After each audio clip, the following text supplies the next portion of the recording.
give you a little bit of notion about the impact. So there was an energy independence package that was passed federally toward the tail end of the Bush administration.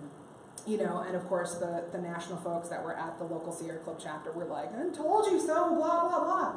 But the thing is that, which was bad, but the thing is that within the there was some good stuff in there, some mileage, some renewable energy, whatever. There was also subsidies for fracking. And fracking is this process that has created this crisis across the Rust Belt where they push toxins and different kinds of pressurized substances into natural gas wells that have not been able to be accessed before to push the natural gas up. And what it's done is there's videos of people turning their tap on and they can light their taps on fire because there's been so much leakage into their ground well system. And so that energy independence frame allowed for that subsidy to happen because under a climate justice frame, which is what we're trying to operate from now, something like that would not have been allowed to happen, right? And so I present this because it's literally, it's the change of two words, energy independence versus even climate change versus climate justice that creates a wildly different approach to how you solve the problem.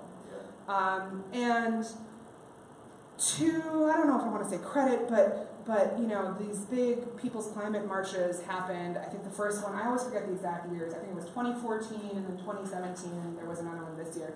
2014 was basically the national green organizations kind of doing this mea culpa kind of thing, like, yo, we messed up. Like, working to put indigenous people at the front of the strategizing, working to put young people at the front of the strategizing, and literally like following frontline populations in these marches to sort of re-establish a different way of talking and framing this. So that's the interesting thing about these marches is that there weren't specific, at least the first one, there wasn't a specific demand. It was really just, the purpose was really to restate and reorient and reframe the fight. I have a question. Yeah. So using this example, the people that use the energy freedom, whatever that was. Yeah, energy freedom. He would have loved you. I know, right? But I can see they're looking at what the soil will grow. Yeah. Because that, looking at your spectrum, there's going to be people that are going to go, where the soil might not grow this yet. So the difference is, again, that there is a difference between the toxic soil versus the soil that doesn't have, the water or the fertilizer or whatever. And when you try to appeal to the toxins in the soil, what you end up is you grow toxic tomatoes because you haven't ameliorated the soil, you haven't detoxified it, you're just planting stuff that can adapt to the toxins, but it's also going to absorb the toxins as you bring it out. And so when they looked at it, they were literally saying, how can we appeal to our opposition? And the opposition, when you really get down to it, like I was talking about in this case, is very much on the side of hyper-individuality, is very much on the side of white supremacy, is very much on the side of misogyny. And so it did make, for a shorter term success because it did appeal to the toxins in the soil, but long term, it really was a loss. And it was a loss not just because of the fracking that I talked about, but it was a loss because it helped to reinforce the toxins and reproduce them rather than take them out or provide an antidote or an alternative. Right, and I agree with that, but what I see activists do, okay, so I live in a place with no sun. My yard has no sun, and I keep planting flowers that I want to grow there, and they never grow because there's no sun. Like just every spring. Activists sometimes are like, this is the plant I want to grow here because it's important, and I'm not going to go back. And the work being done on the soil is, it doesn't have enough of an immediate movement forward or something like that. And it's frustrating Yep. When people are like, don't talk about electability when you're talking about a candidate, just put the candidate you want. I'm like, you're simply going to lose, and that's not going to be good, you know? You have to do the work to make your candidate electable, which is another step. Feels like not as satisfying. Right, that is true. And again, this is where I talk about redefining our victories. Because to make our candidates electable, we also need to be changing the composition of our culture so that different candidates can become more electable. And if we keep running candidates solely on electability, then we're not actually changing the culture. And so it's a both and. Right. And a lot of this too, though, is about, the right was very willing, and not that I want to emulate them, but was very willing to take hits and losses in order to advance their narrative. And I strongly believe that that's something we need to be doing. We need to be hijacking these existing systems that offer these opportunities for us to get our narratives and stories out there and actually run candidates that we know aren't going to win, but that are actually going to say the things that we need them to say at the doors and in the advertisements to start to make what we want sound normal, right? Because it used to be. There's a hand back there. Yeah, maybe this is an example. I lived in a neighborhood where Justine Damon was shot and murdered by a police officer.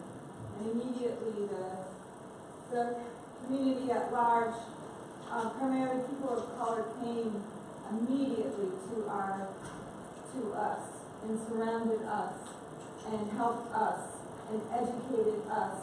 And they're the reason why Justice for Justine keeps moving. But one of the things that they told us immediately was, you got to get your narrative out there.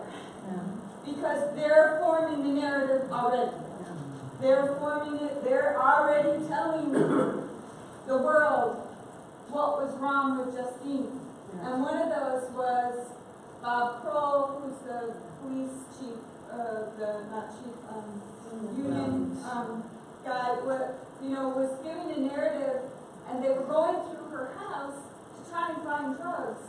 And that this narrative is a constant thing that they're doing to people of color who've been caught, killed by the police. So how do we get our narrative out there that's different from that narrative? It becomes so important to think about. Absolutely. And I'm going to go through a couple more don'ts, and I want to make sure that we get to the do's. So if we could hold remaining comments on the don't section, and then we'll open that back up for the do section. So I just want to roll through this.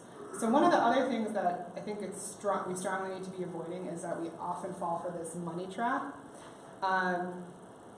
which, to give you an example, there was a paid sick time campaign that happened recently in Minneapolis, Duluth, and St. Paul. And its initial framing was, we need to pass paid sick time in these cities because paid sick time means that workers will be able to be healthy and more productive, and that means that we'll be able to have more economic benefit to our cities. Now, there's a couple things. When they came to me with this, when they came to Line Break with this, when I was at Line Break at the time, they said, we want to make some videos, and I was like, I'm not making any videos with that framing. Because is our goal really that we want fitter, happier, more productive workers, to quote Radiohead, right? And when we fall into that money trap, and in this case, again, as an example, we're not really looking towards all three levels of time in our campaigns. Because if you fall into the money trap on this campaign, you're entering, so to specifically try, again, in the short term, try to advance your policy, you're fighting in the arena of the Chamber of Commerce. The Chamber of Commerce has all the guns on the economic argument. It doesn't matter if your data is more correct. It doesn't, because the Chamber of Commerce has all the cards. And so fighting on that economic frame for the short term isn't even going to help you pass your policy. And then on that second level, fighting on that economic frame is going to close doors for future policies that you might not be able to get that same economic data for, right? There's not necessarily that same economic data for childcare or elder care or any of these other things that are kind of part of that economic worker package, right? And then finally, again, for the long-term values, is this really what we want to be basing our society off of? That people, in order to care about each other, that we need to make sure that people are productive as a result of caring about each other, right? And so I worked with them to do something different, and we ended up going with this. Oh, nope, okay, hang on. Because this is such a nice little energy-saving thing, it turns off. Okay.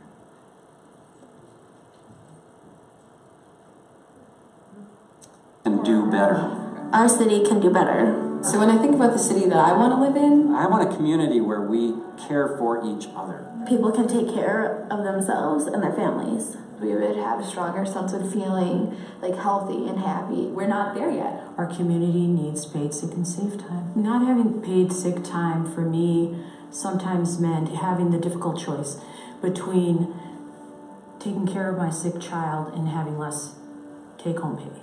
Parents send their kids to childcare sick all the time. They have to choose either getting a couple of hours of work before they get the phone call saying you need to come pick up your kid versus not being able to get any hours that day. I work in the service industry. I've handled other people's food for like 8 to 10 years now. I'm the person who shows up for work sick, and I'm sorry, that's true. Because I don't get paid if I'm not there. So it's about whether or not you can afford to stay living in the place where you live. If we want a healthy, strong community, we all have a role in that. Paid sick and safe time has given me the opportunity to invest in my staff in a way that is going to pay me back, to care for my employees, to invest in my employees.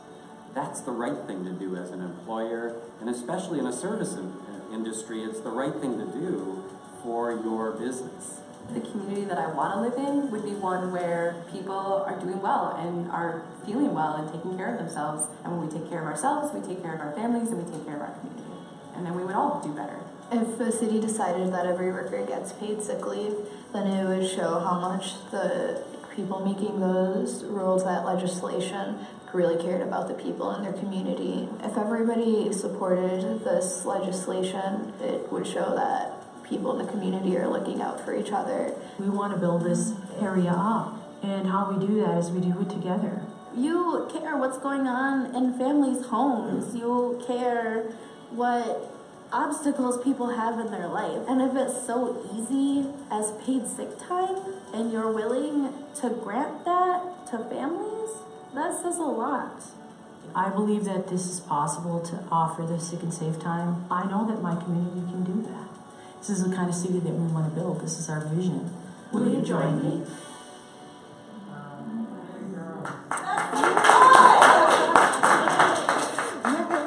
So that was a process. We did a whole visioning, so many different things, and then came out with basically what at its core is we care about each other in this community, and in order for us to care about each other, we need to be able to make sure that people can care for themselves and their families. And I want you to know, and this is a good distinction between the frame and the message, we still talked about economic benefit. We had the business owner talk about economic benefit, but the economic benefit was nested in his role as a provider for the community, rather than just in his role as being a profitable business. And that's the frame, right? The message of finances was still there. The message of caring about each other was still there. But our intentional frame put that message of mutual care as the overarching one and placed the message of finances within that. So that is really the framing choice that we made. I just want to say that the business owner was Butter Bakery Cafe. Yes, 37th he's and lovely. Nicollet. Go there. Support that business. Yes. So one easy way to avoid the money trap is to follow the Whitney Houston principle. So is anybody in here a brave enough soloist that you could give me the first couple lines to Greatest Love of All? Liz. The children are Yes, come on, everybody. Keep going. Show them all the beauty they possess inside. Give them a sense of pride to make it easier. Let the children's laughter remind us how it used to be. Okay, so, yes, thanks y'all. So, note, Whitney Houston did not say, I believe that children are an investment. If we fund their education, there will be a return on investment, right? So just keep that in mind. The other thing we need to stop doing is we need to avoid chasing hypocrisy. Chasing hypocrisy can feel really satisfying because it is so damn galling to experience. But the unfortunate thing in this era of memes and being able to get stuff out there really quickly is that chasing hypocrisy too often ends up looking like this. This came across my Instagram feed, and I was confused for a minute because I thought I had wandered into a white supremacist account. And it took me several moments of deciphering what the author was trying to do before I understood what the author was trying to do.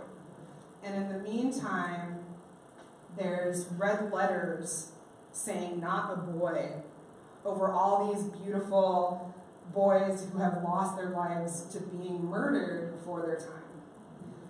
And again, this was made with the best of intentions. This was made by an account of color, but it doesn't help. And again, it's satisfying for us to go after this, but so often we end up falling into traps like this because when we talk about, the same thing happened with immigration where it was like, well, we don't separate Swedish kids from their families. We don't separate Irish kids from their families. If we were really being equal about this law, we would be separating all children's families, all children from their families. And it's like, okay, you're just talking about and undergirding this concept of separating children from their families, right? Which is too often what happens when we focus on trying to undo somebody's hypocrisy rather than putting our own stuff out there.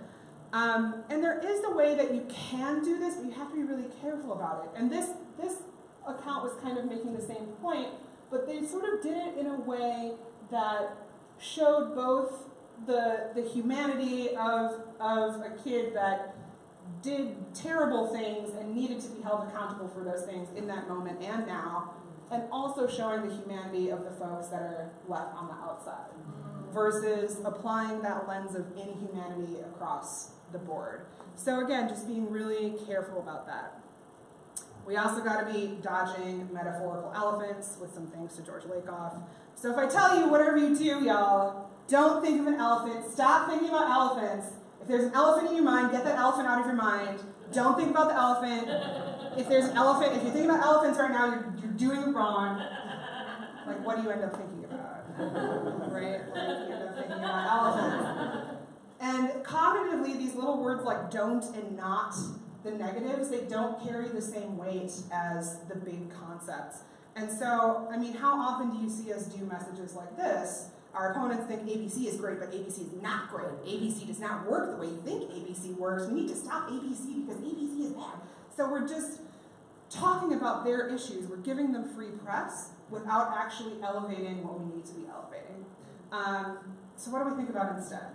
Here we go, some do's. So one of the things we need to do is really tackle the dog whistles head on. Does anybody know that term dog whistle racism? Can somebody explain, Caroline, I saw your hand back there. Can somebody explain what that means? Using a word that triggers the elephant without saying the elephant. So Exactly. We talk a lot in affordable housing about workforce housing as opposed to affordable housing, and basically it's a dog whistle for like safe to moderate income white people, not the affordable housing. Yeah. That's our And this is, yep. Now, I think even the word electable has become Yep. not the full word. That looks like Totally. Yeah. White man. Yep. Things like welfare queen, anchor baby, you know, these terms that the words themselves aren't racialized or necessarily even gendered, depending on which direction the dog whistle is going, but they've been so effectively weaponized that they bring up this whole baggage of stuff. And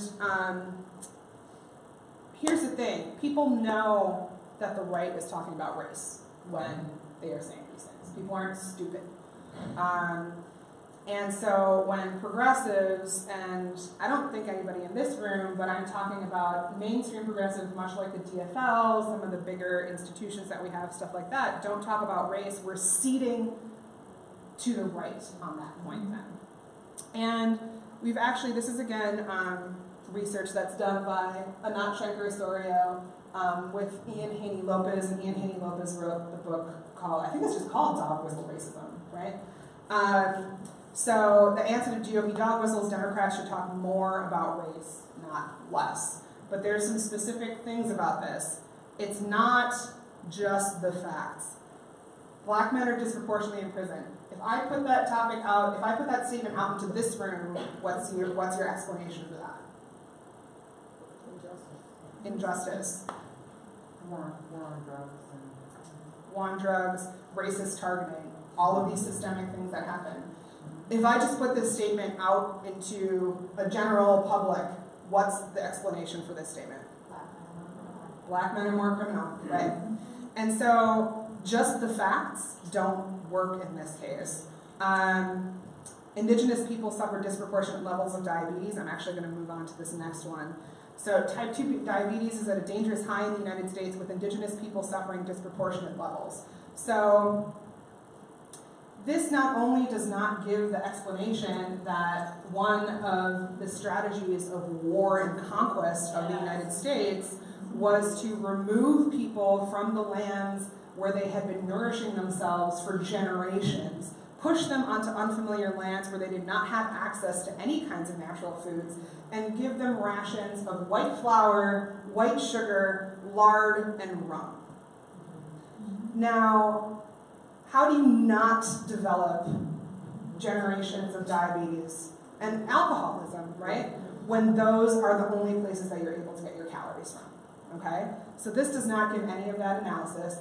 And the problem with this is that when we construct these issue-based sentences like, affordable housing is such a problem in the Twin Cities right now, and it's especially difficult for people of color and indigenous people. What happens is that folks of color and indigenous people are like, oh, thanks for tacking me on at the end. And white people are like, well, wait, we were just talking about housing. How is this connected to race? I don't get it, right? And so all of this actually needs to be providing a radical and accurate analysis. So being aware of the toxins you're trying to remove and deliberately removing them. So it's not just the facts, ma'am, or just the facts, sir, or just the facts, person. Or tacked on. Instead, you're really actively providing analysis and giving a better explanation of the dog whistles. And so the research from Anat and Ian talks about this race-class united frame, which is basically what folks have been trying to get people to talk about for ages, which is that people in power use race to divide white people, black people, brown people, indigenous people from each other, distract us from what's going on at the top, and keep everybody in top in the power that they want with the economic resources that they want. Yeah. And that is actually an explanation that in all of Anat's research, including in Minnesota, has been shown to resonate with people who are not our base, but actually are persuadable, who have been waiting for progressives and Democrats to talk about this damn issue in a way that makes sense. And it helps us too, because it's actually shit that we want to talk about. It's stuff that we've been wanting to say, that the establishment for a long time has been saying, oh, well, we can't talk about it in this way, right? And so the efforts have been, like I said, to sort of tack stuff on. We can't just tack stuff on, we have to be providing this analysis. And providing an analysis also gives an opening for people being able to see their liberation tied with each other. We also really got to be inoculating against fear and detoxifying our fear. So let me put this question out there. Is fear a motivator? Is fear a good motivator when we're telling stories? No! Mary Beth, what makes you vehemently oppose this? Fear is actually profoundly demotivating. Yes. It doesn't lead to sustainable change. It has an immediate impact, which, number one, raises all sorts of awful biochemical things in your body, Yep. which defeats the whole purpose. Yep. But then on top of that, even if there is an initial momentary change, the backlash in response often increases or worsens the previous situation. Absolutely. All of this. So just think about, what does fear do in our bodies, and how does that translate into our beliefs and actions? And for all the reasons that you just mentioned. And again, this is research-based. We can know this ourselves if we just think about it. But research-based, when there are fear-inducing messages put out there, regardless of the issue, whether it's climate change or trying to get Hillary Clinton elected. Did anybody make the mistake of signing up for DNC emails? Oh, yeah. They're all like, Trump will kill your grandmother. Which is like not necessarily untrue, unfortunately, but it's like, they're coming at me like 4 times a day, and I just can't, like, it's too much. So across the board, across issues, and across the political spectrum, when you invoke fear in people, people tend to become more conservative than they were. Conservative people become even more conservative. Progressive people become more conservative.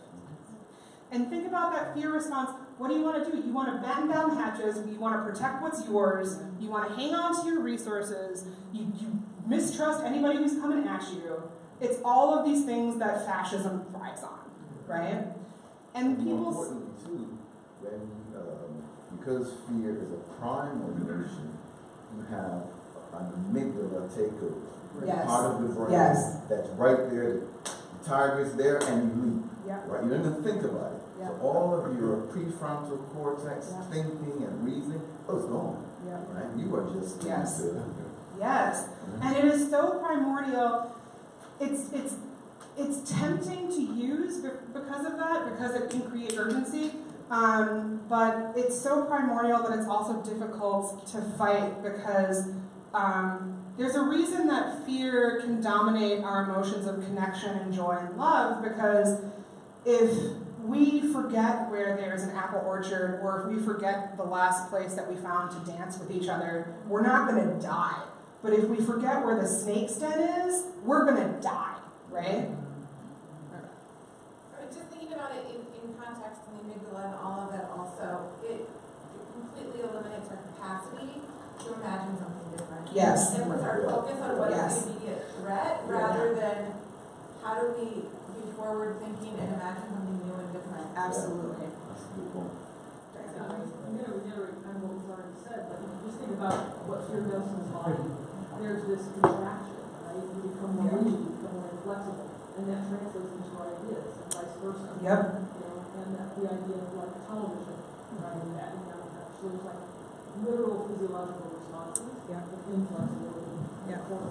Plus, we're all really afraid. Yeah. Right now. Right. We don't need any more. We're Totally. doing fine. Totally. Personally, fear-based tactics, seeing through those is a motivator. Yeah. Yeah. Getting past the curtain of what they're trying to do to you. Right. Mm-hmm. One thing that people have started to try to do to combat this is getting meta about fear, which is saying, like, we need to combat the fear. We're greater than fear. And there's not research on this, but when I think about how things sit in my body and the experiences I've had, that doesn't really, it doesn't work all the time to do that. There's a difference, like validating people's experiences is something that can be incredibly connecting, incredibly helpful, incredibly galvanizing. I understand my trans brothers, sisters, friends, my gender non-conforming friends. I see that you're afraid right now, and I'm going to do everything I can to try to change the situation so that you don't have to be afraid, right? Well, and that there's reason. And that there's absolutely, yeah, I understand, yep. You are not, it is natural for you to be afraid right now. But that is different than saying, like, oh, conservatives, you're afraid of immigrants, and I understand why. Like, that doesn't, you can't, some fears don't want to be validating. And also, it can bring up the sense of defensiveness. I mean, so I'm an older sister. My sister was in an abusive relationship for a number of years. We were living in different states.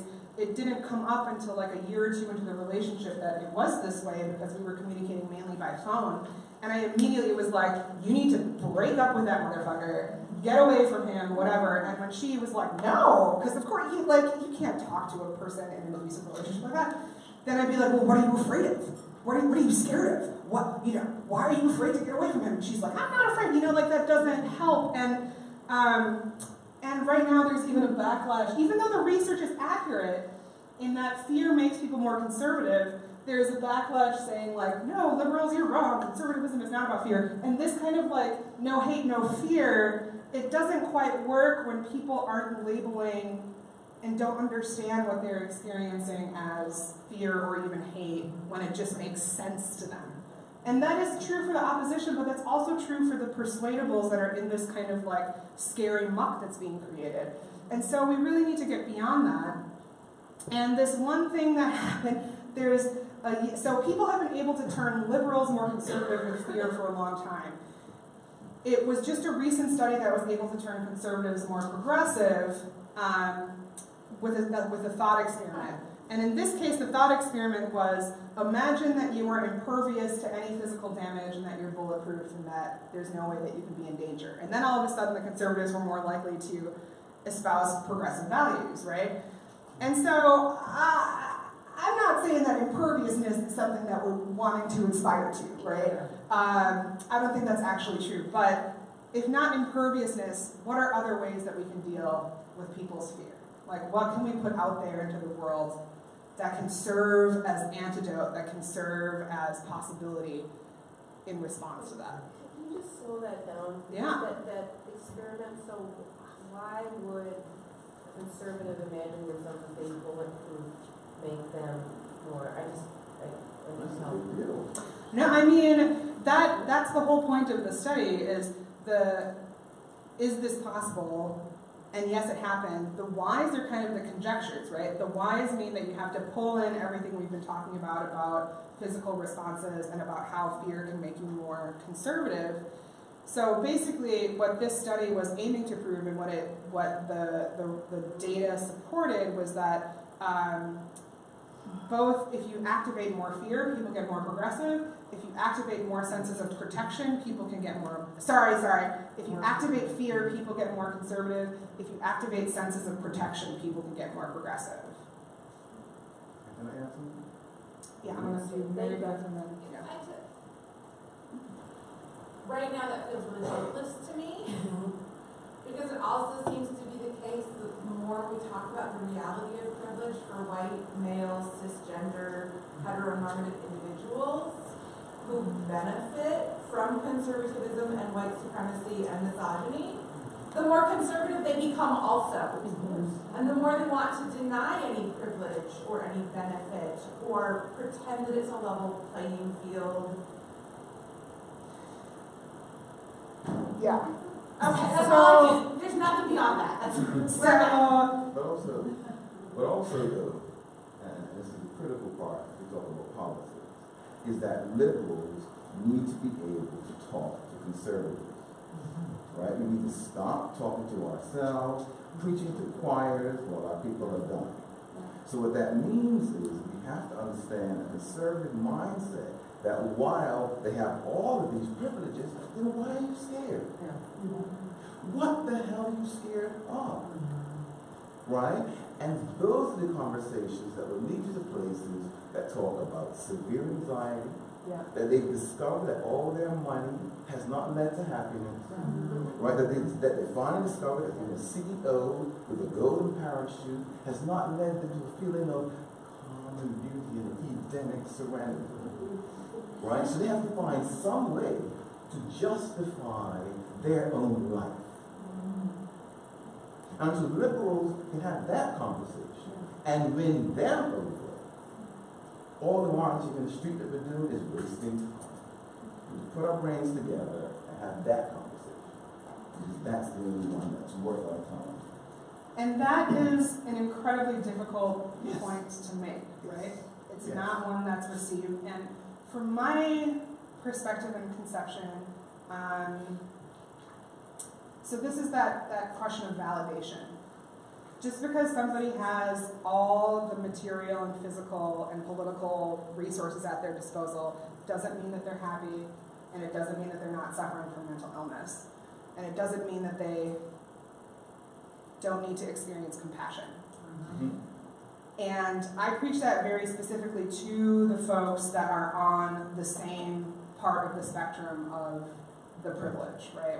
I'm absolutely not saying that people of color should be trying to hold back and be more compassionate to white people, or women and gender nonconforming folks need to hold back and be more compassionate to men. But I am saying that when progressive men are talking to other progressive men, when progressive white people are talking to white people that are at whatever space, that compassion is an absolutely necessary part of the way that we need to be approaching these conversations. And it's not been the way that we've been approaching these conversations. Exactly, because it's been like, you're so privileged, what's wrong with you, why don't you see this? As opposed to opening up with saying, wow, yeah, I understand that you're not where you believe that you are, that you were going to be, that you're missing something from your life. Let's talk about why this is and who's actually at fault, as opposed to the people that are currently being blamed, right?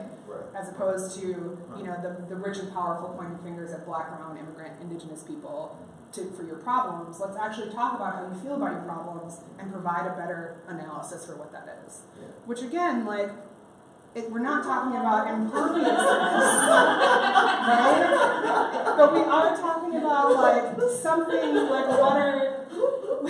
when we're trying to comfort kids about imaginary monsters under the bed, we're not necessarily going to say, you're completely protected and completely safe. We're going to try to figure out ways, you might say that, but we're going to try to figure out ways for there to be a sustainable way for them to be able to deal with that fear. And a lot of being able to deal with that is that kind of love and care and compassion approach. So, nourishing and fertilizing. Sorry. Third part, nourishing and fertilizing.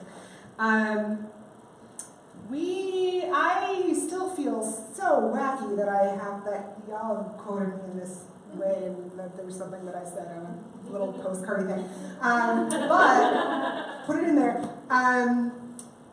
There's that phrase, so my organization's name, Dreams to Power, is inspired by the phrase that was coined by Bayard Rustin and popularized by Quaker anti-militarists, that we must speak truth to power, right? The thing with that, though, that it's becoming more and more evident is that, obviously there's a variety of truths, right? There is the truth of our hardship, the truth of our pain, the truth of our oppression. The thing with power, though, is that power is intimately familiar with the truth of that.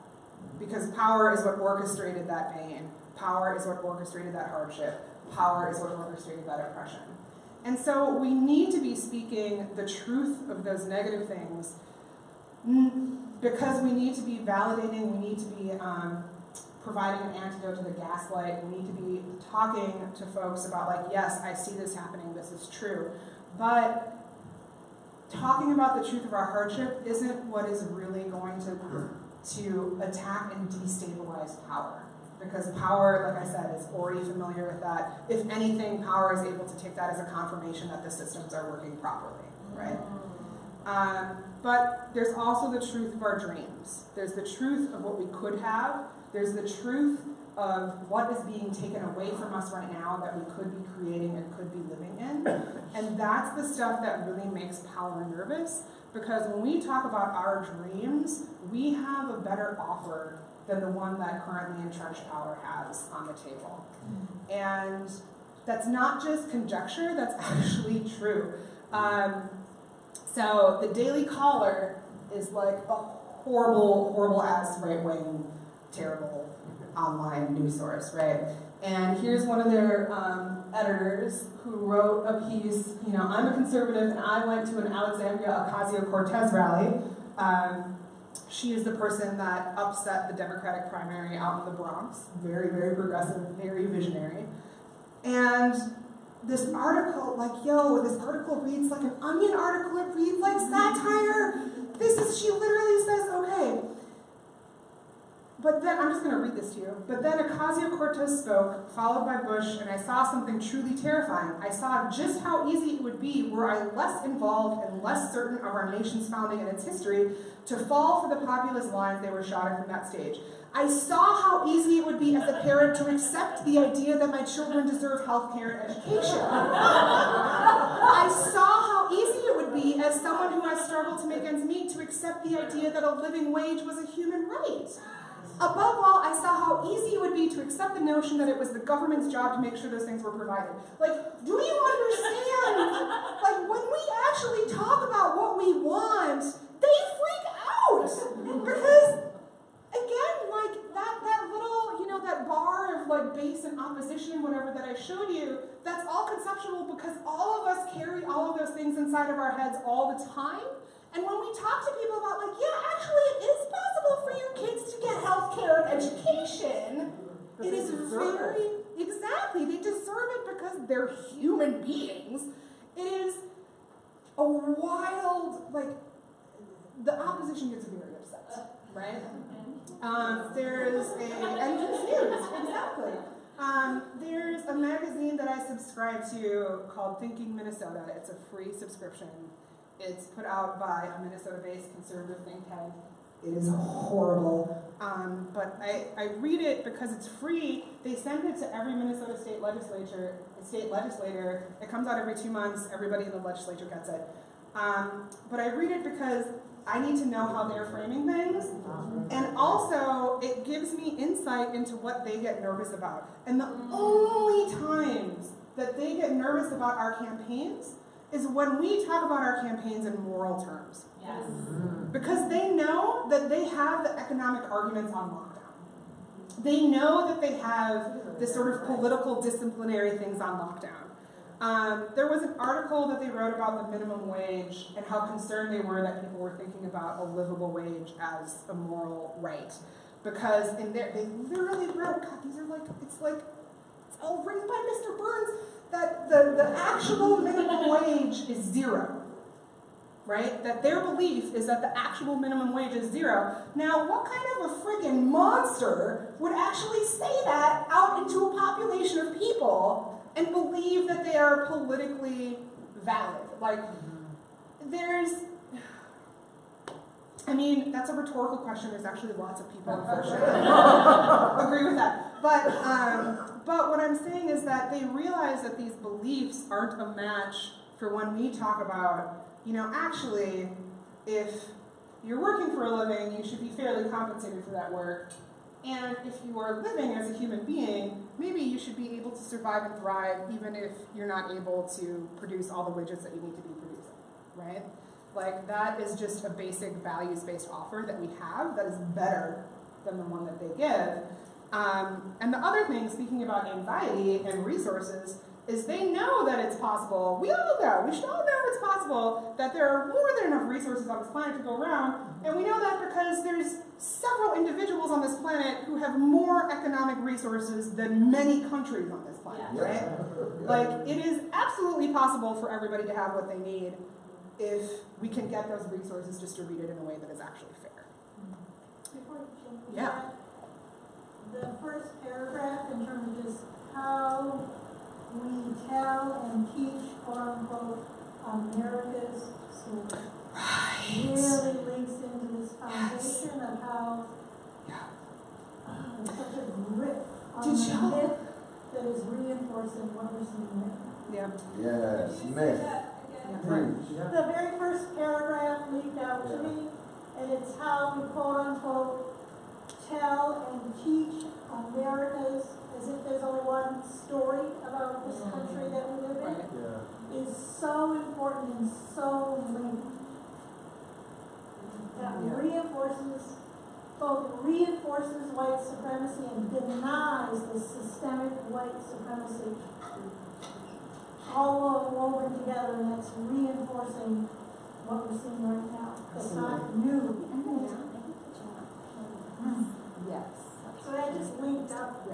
is so much and how it's not there. We're gonna go for about 5 more minutes. I just know that we're going a little bit over time, but it seems like folks are really engaged. If you have to leave, oh my goodness, of course. Take a bagel on your way out. If you didn't sign in, whether you think you were registered or not, please sign in. We'd love to know who is here. It helps us make these programs better. And if you are making a contribution to support Kaleo's work, thank you so much. And there's a basket right there. But we'll go for a few more minutes. So I'm going to roll through a couple more things. When we actually name our vision, the elephants can work for us. Yes. So when there was a question put on the Pollen mayoral and city council candidate questionnaire, it created all this drama because the question was, can you envision a city without police? And here's the thing, is that the headlines that came from this all say yes. City without police in the headline. There was a, and this, I missed yes. So there's this headline, and then there was a group of people who actually came out to criticize the headline, and the headline still said envision a city without police, right? Like, that elephant was on our side because we actually said what we wanted. The other thing about what's happening with these campaigns, MPD 150 is sort of coming out as one of the foremost folks working on police abolition locally. We also need to be naming what's present in that vision. So, okay, we can envision a world without police, but what does that actually mean? We need to name what's present in that vision, not just absent. And there's these beautiful quotes, and I will just read one quote. This is from Ariana. The community gets to believe in its own power again. We have the answers to heal and keep each other safe. We just need the space to do it. That's one way of describing this vision, this story, this end that we can go towards. So basically, give a better offer for the future. Broadcast your big vision, broadcast the vision of the people that you're working with in solidarity. And then I want to skip over to some more complex levels of oneronautics, which is dream exploration. Can I just say something real quick? Yeah. I had a bunch of friends who went to the MPD 150 workshop at the Social Justice Education Fair last Thursday, and their entire workshop was all around reframing what it looks like to see a city with police. So yeah. I just wanted to say that. Totally. They don't have specific asks. You don't have to have an ask to make narrative change. You don't have to have an ask to make cultural change. Your whole goal can just be to make narrative and cultural change, if that's what you're choosing to do. So the way that our visioning has usually worked is that people start right about here. Everything is terrible and everything is going to get more terrible. And a lot of the work that I do is to try to move people beyond that and let's figure out what's the possibility, let's figure out what the better offer we have is on the table. So that usually ends up somewhere around here, where there's gardens and music and joy and people dancing in the streets and all this great stuff, and it's beautiful. And I actually think that we need to even get beyond that into a realm of greater complexity. And I don't know if that realm of greater complexity is one that we can necessarily use in our campaign messages at this time, but it might be, I don't know. But at the very least, it's conversations that we need to be having amongst us, where, all right, so we've got gardens and people dancing in the street and music everywhere. What about history and repairing and reparation and reconciliation, and how do we deal with conflict when it comes up? How do we deal with disaster and destruction when it comes up? How do we deal with death? How do we deal, like, I believe that if we don't have capitalism anymore, that there will be significantly less mental illness. I do not believe that mental illness will go away completely because that's part of the human experience, right? So like, how do we deal with mental health, mental illness, all those kinds of things? Particularly since the reality is pretty scary, right?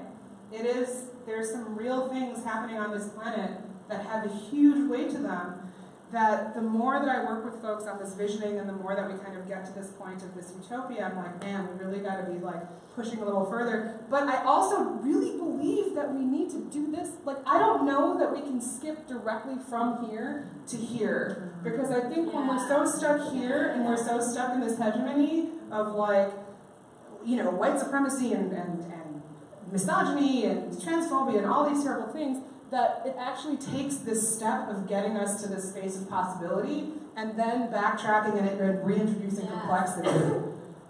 Because otherwise it just kind of like we get so stuck here. It's easy for us to criticize what's happening. And so I think there's a lot that we need to do around how can we tell stories dealing with grief for our planet and for the possibilities that we're closing because of what's happening. How can we tell stories that provide for adaptation, that provide for transition, that provide for resilience? But also, how can we tell stories so that we still remember that even within the worst of crises, there is still a possibility for things to get better, right? There's always that possibility for things to change. And how can we both hold the reality of what's happening as well as the possibility and visionary aspirations that we have? And so I'm going to close with a quote from a friend of mine. From now on, and he comes at this as a graphic designer, but I think this applies to a lot of things.